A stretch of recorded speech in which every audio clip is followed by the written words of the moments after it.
Usap-usapan ngayon sa social media ang tungkol sa pagiging local player ni Angelo Kwame. Well, matagal na itong pinag-uusapan pero ito ay muling nag-spark na maglaro si Al-Bashir ng local para sa Chinese Taipei.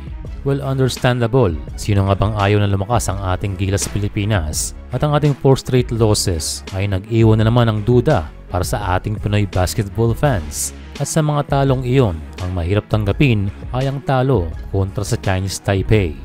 At ang focus ngayon sa team na yan ay si Mohamed Al-Bashir Gadiaga. Tinatawag din siyang Abasi. At ano nga ba ang Abasihan kung bakit siya naging local? Ayon sa isang artikulo sa Taiwan News ay nag-grant ang kanyang eligibility para maglaro sa Taiwan dahil siya ay nakatira na sa bansang yon simula 8 years old. Kaya matagal na ito sa kanilang bansa, although naging naturalized noong 2020. Pero noong uli siya ay nabigyan na ng exemption galing sa federasyon ng FIBA. Well, hindi naman masama na magpalakas ng team, and the lower your rankings ay mas mataas ang pag-asa na mabigyan ng exemption.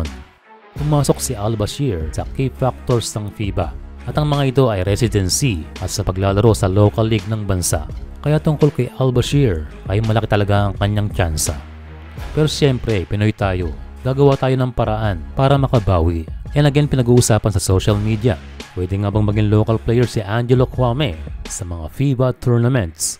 Kung i-consider natin ang 2016, 18 years old noon si Angelo. At the same time, next year siya ay 10 years na buhat na magtungo sa Pilipinas. Although still not 100%, pero kung magpapatuloy ang pag-push ng SBP, katulad ng ginagawa kay QMB, ay kailangang maging solid ang mga dokumento.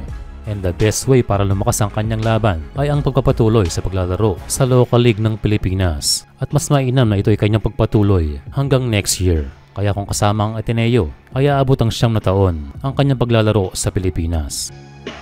Samantala'y pamalag ang mga fans ng Chinese Taipei at sinasabing maraming hindi purong Pinoy sa ating national team. Sinasabing isa tayo sa nagsimula ng ganitong sistema at bakit raw hindi pabigyan ng pagkakataon ang kanilang player na si Abasi or Al-Bashir. Habang ating pinupush si Angelo Kwame na isa na raw adult nang magpunta sa Pilipinas. But for now, ang mas mainam ay mag-focus tayo sa paghahanda sa FIBA Asia Cup. Speaking of paghahanda, ay masinsina ng pagpapakondisyon ng ating kababayang si Kai Sotto. Sadly ay hindi siya makakasama ngayong Asia Cup pero sa kanyang pinapakitang development ay he is getting ready for a big comeback at patuloy na nagpapalakas para maging game ready.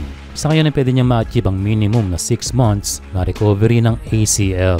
Pero kung sakaling magawa ito ni Kai, ay mas mainam pa rin na next year na siya bumalik na kung saan siya ay mas safe at handa na muli sa banggaan. And that time ay kaya niyang ipakita ang kanyang 100%.